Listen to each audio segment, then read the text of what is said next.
tersenyum. Dia ingin ikut bersamaku, dan aku tidak bisa mengatakan tidak. Tapi aku berjanji, dia tidak akan mengganggu kita.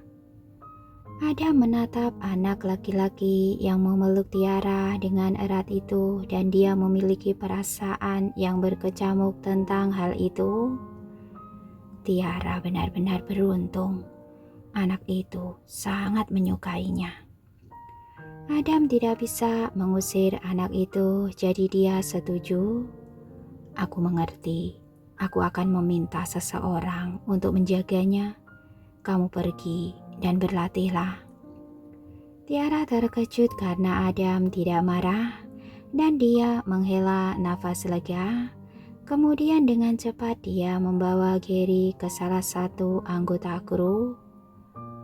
Awasi anak itu. Sebelum dia pergi, dia memberitahu Gary, "Jangan berlarian, aku akan kembali saat jam istirahat." Gary mengangguk.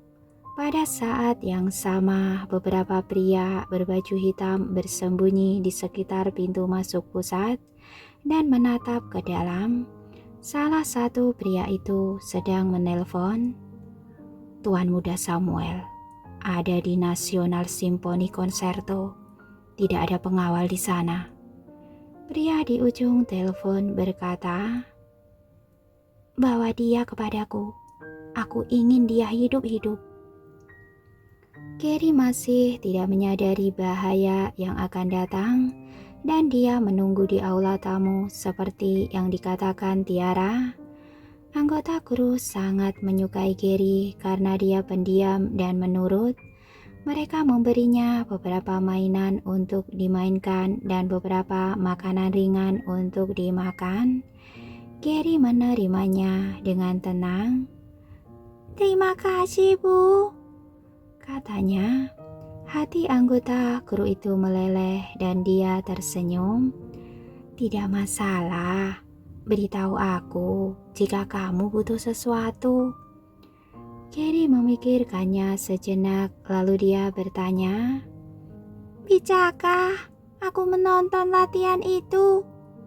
Dia ingin melihat Tiara berlatih dengan rekan-rekannya.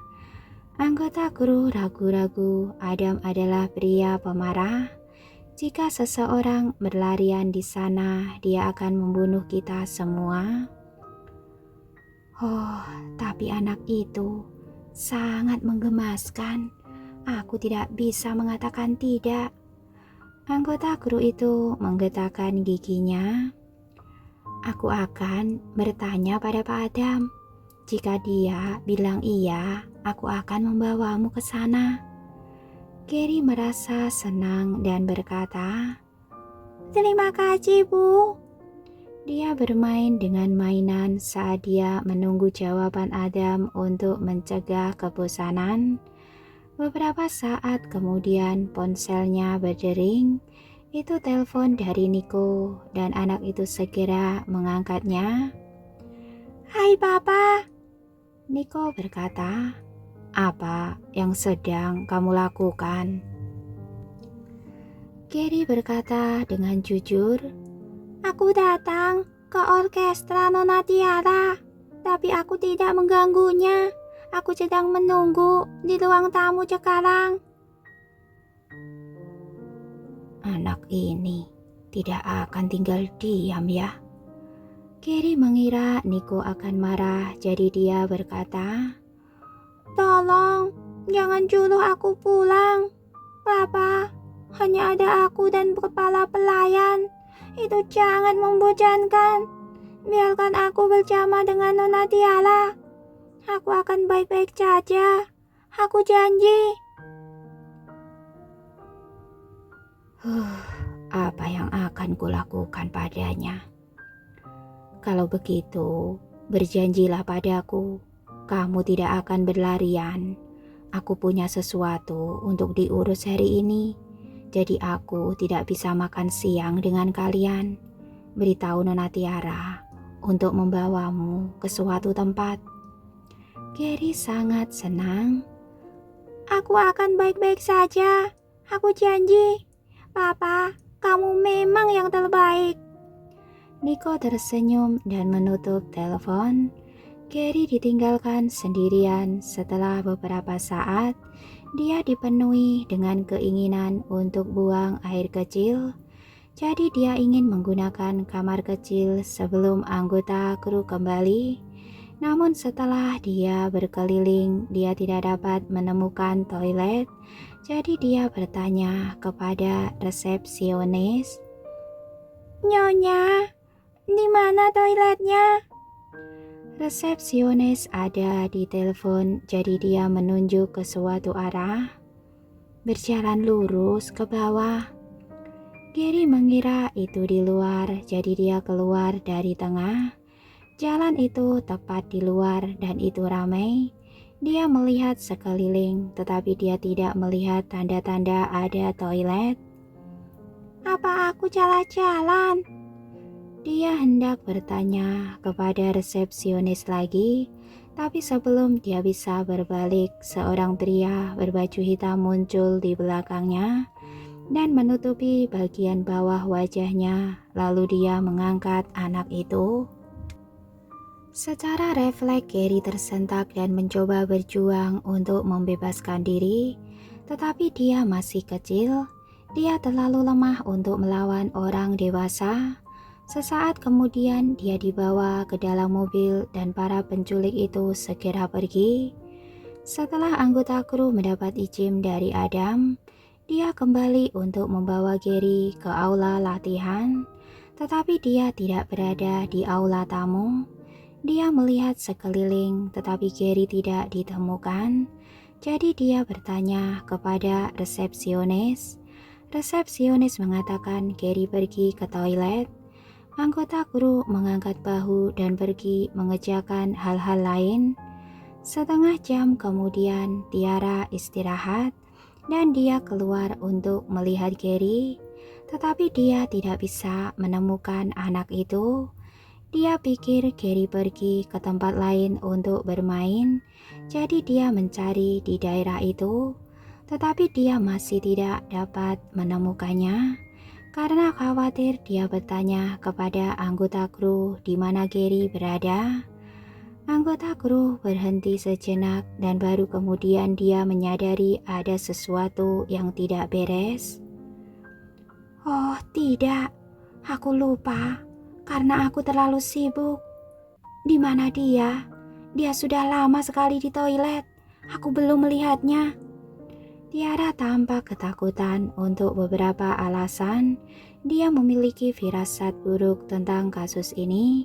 Dia dengan cepat pergi ke toilet untuk mencari Gary, tetapi anak itu tidak ada di sana. Anggota kru juga terkejut. Dia mencari anak itu dan semua orang membantu, tetapi tidak ada terlihat di mana-mana. Tiara mulai panik jika dia tidak ada di sini. Maka dia pasti sudah keluar. Dia berlari ke ruang pengawasan. Saya ingin melihat rekaman kamera keamanan. Anggota kru di ruangan itu tidak menghentikannya. Sesaat kemudian dia menunjukkan rekaman itu dan mereka melihat Gary dibawa pergi oleh seorang pria berbaju hitam setelah dia keluar. Jantung Tiara hampir berdetak dan kemudian Adam juga terkejut. Anak itu adalah tuan muda keluarga Samuel. Jangan hanya berdiri di sana. Panggil polisi. Tiara, hubungi keluarga anak itu. Tiara tersentak dari keterkejutannya dan menelpon Nico sekaligus. Nico dan Pandu baru saja menyelesaikan pertemuan untuk pengenalan produk dan berjalan keluar dari ruang pertemuan. Nico berbicara tentang penandatanganan kontrak. Aku akan meminta Bima untuk menyusun kontrak itu. Setelah kamu menandatanganinya, kemitraan akan dimulai. Kami akan mengandalkanmu untuk kesulitan teknis. Tidak masalah, jawab Pandu dengan gembira, dan dia tampak percaya diri. Pertemuan itu berjalan lancar dan dia ingin berbagi berita itu dengan Tiara. Saat itu ponsel Niko berdering dan ketika dia menerima telepon wajahnya sangat terkejut. Apa? Gary hilang? Aku akan segera ke sana. Pandu juga membeku. Apa yang terjadi? Ekspresi Niko sangat marah. Tiara bilang bahwa Gary hilang. Penanda tanganan harus ditunda. Aku harus pergi sekarang. Apa? Kalau begitu, aku akan pergi dengan Anda. Pandu juga khawatir karena Tiara juga terlibat. Niko mengangguk. Ketika mereka masuk ke lift, mereka bertemu Danar. Danar terkejut mengetahui tentang berita itu, jadi dia juga pergi bersama mereka. Mereka tiba di tempat kejadian secepat yang mereka bisa. Saat mereka masuk, mereka melihat Tiara yang sedang menangis. Apa yang terjadi? Niko terdengar khawatir dan marah. Tiara menangis. Maafkan aku, ini salahku. Karena tidak mengawasinya, aku tidak pernah berpikir ini akan terjadi. Niko tampak marah. Ini bukan waktunya untuk menangis. Ceritakan apa yang terjadi. Tenanglah kak, beritahu kami bagaimana Gary bisa hilang, kata Pandu dengan lembut. Tiara memberitahu semua orang apa yang terjadi. Niko berkata, tunjukkan rekamannya. Adam sudah siap dan dia menyerahkan laptop itu kepadanya. Mereka tampaknya telah merencanakan ini. Para penculik telah menunggu di luar untuk sementara waktu. Coba lihat. Niko menyaksikan rekaman itu dengan muram dan dia tahu kira-kira kemana para penculik itu membawa Gary meskipun peristiwa itu terjadi dalam waktu kurang dari 1 menit. Mereka pergi ke utara. Danar, pergi ke polisi dan temukan rekaman jalan-jalan. Danar mengangguk serius. Baiklah. Danar berbalik untuk pergi, tetapi sebelum dia pergi, resepsionis bergegas masuk. Pak Adam, para petugas ada di sini. Jangan hanya memberitahu kami. Adam berteriak, kamu bodoh. Ini bukan waktunya untuk menghentikan mereka. Jangan hanya berdiri di sana. Biarkan mereka masuk.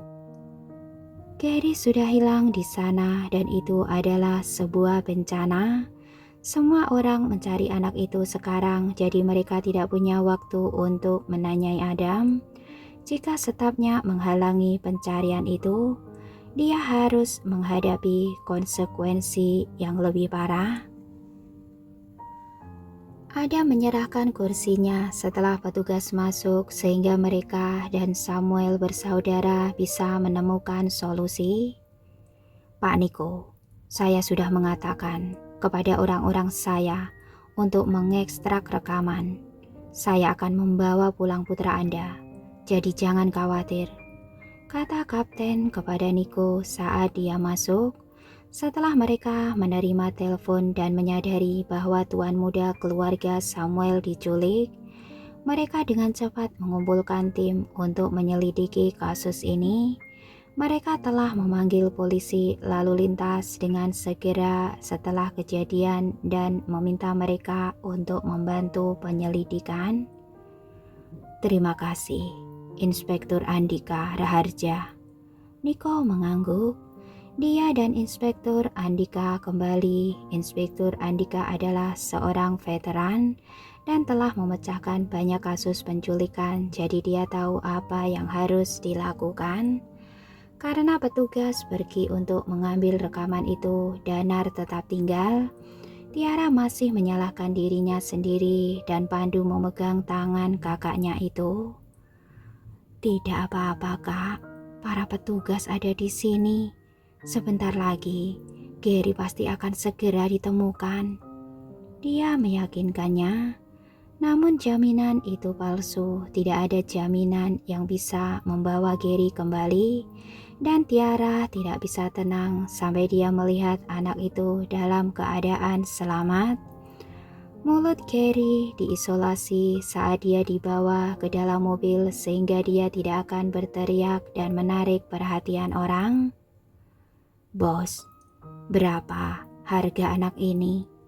Salah satu penculik memegang dagu Gary dengan kasar dan memaksanya untuk melihat ke atas.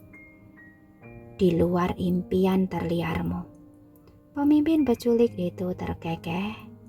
"Dia mungkin anak-anak, tapi dia sangat berharga. Kita semua bisa menjalani sisa hidup kita dengan sesuka hati." Dia memukul tangan antek-anteknya pergi. "Jangan sakiti dia, atau itu akan menurunkan harganya." "Aku mengerti. Pelanggan adalah raja. Aku tidak akan melakukan apa-apa sampai kita mendapatkan uang." Para penculik lainnya berkata, "Dasar pecundang." Penculik itu memelototi kaki tangannya dengan tidak senang. "Aku yakin kalian berpikir dengan cara yang sama." Gary tidak berteriak atau menjerit, tetapi dia hanya seorang anak kecil. Jadi awalnya dia panik, tetapi sekarang setelah dia mendengar percakapan itu, dia menjadi tenang dan menatap mereka dengan dingin. "Mereka tidak akan menyakitiku untuk jahat ini. Jika itu hanya untuk tebusan, maka itu mudah untuk ditangani. Tetapi orang-orang ini adalah penjahat. Bahkan jika kita kaya, aku tidak akan membiarkan mereka lolos begitu saja." Gary berencana untuk melarikan diri dan dia berpikir tentang tips yang dikatakan oleh ayahnya. "Papa bilang ada pelacak GPS di jam tanganku. Aku dapat menekan tombol setiap kali aku dalam bahaya dan Papa dapat menerima signal. Untung orang-orang ini hanya mengikat tanganku di belakang punggungku. Lagi pula, mereka tidak berpikir anak itu bisa melarikan diri. Aku bisa memegang jam tangan." Gary segera menekan tombol. Saat dia melakukan itu, telepon Nico berdering. "Ini punya dia. Cari mobil." Dia menyinkronkan pelacak GPS itu ke ponsel Inspektur Andika. "Detektif, saya akan mengandalkan Anda untuk merekam kamera pengintai. Serahkan itu pada saya." Inspektur Andika mengangguk. Nico berbalik untuk pergi. "Aku juga ingin pergi." Tiara dengan cepat memegang tangan Nico dan memberinya tatapan memohon. "Gary diculik karena aku, dan aku tidak pernah bisa menebusnya. Tetapi aku ingin melihatnya diselamatkan. Bawa aku bersamamu." Nico menatapnya dengan muram. "Tunggu kabar di sini." "Aku tidak akan menghalangi jalanmu. Aku hanya akan menjadi penumpang. Kami tidak bisa menyia-nyiakan waktu, jadi jangan memikirkan ini lagi." Dia menangis dan gigih tentang hal itu. Nico juga tak ingin membuang waktu untuk masalah ini, jadi dia berkata, "Rapikan dirimu." Kemudian Nico masuk ke dalam mobil. "Terima kasih Pak Nico." Tiara juga duduk di belakang. Sejak Tiara pergi, Pandu juga mengikutinya.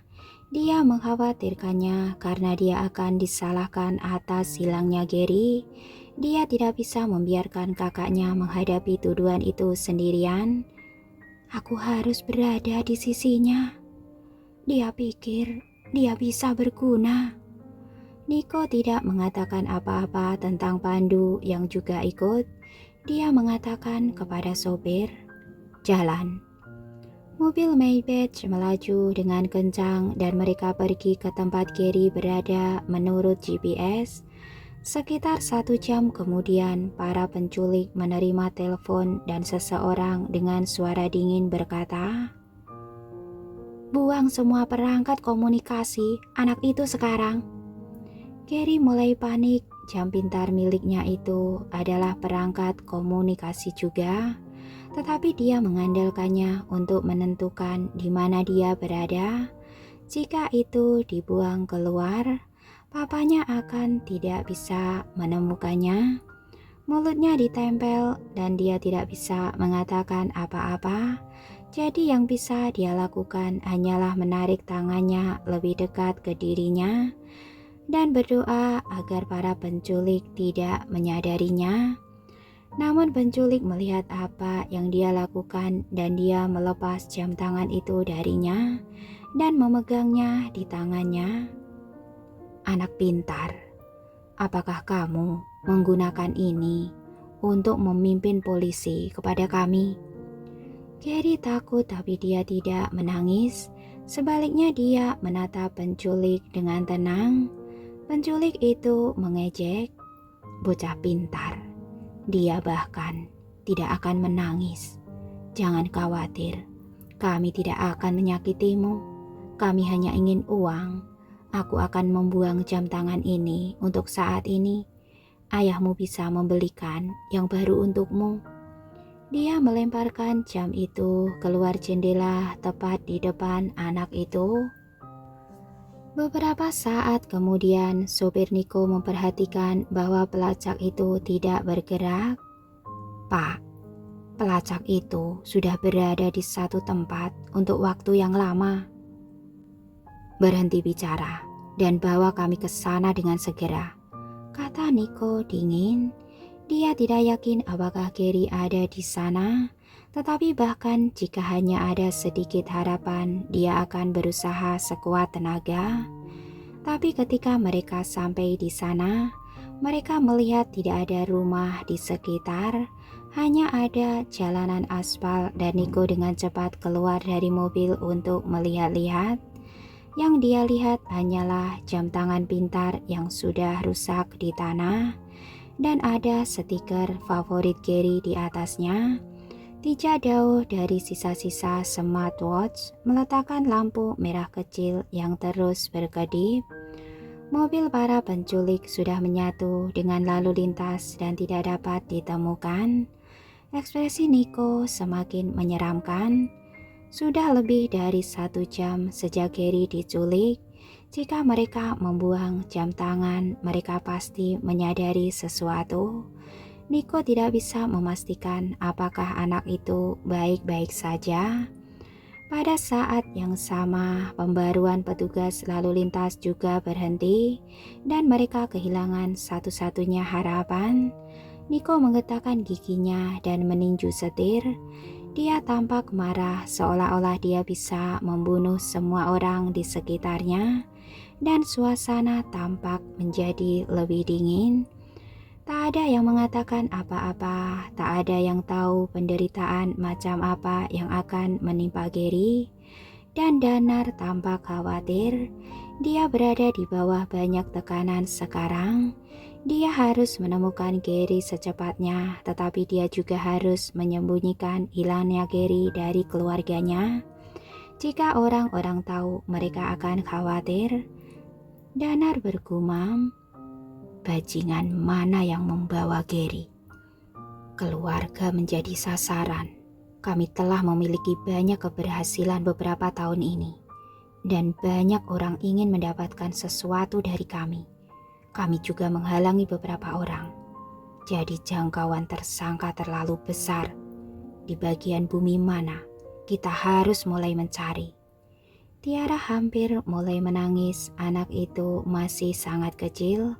Ini akan menjadi bencana karena dia jatuh ke tangan para penculik. Jika sesuatu terjadi padanya, dia tidak akan memaafkan dirinya sendiri. Bahkan jika dia akan mengambil nyawanya sendiri. Tepat ketika semua orang menunggu pembaruan terbaru, seseorang menelpon Niko. Tetapi itu adalah penelpon yang tidak dikenal. Para penculik. Niko menerima telepon itu, kemudian suara dingin dan monoton terdengar. Selamat pagi, Pak Samuel. Bagaimana kabar Anda? Apakah Anda bertanya-tanya siapa saya?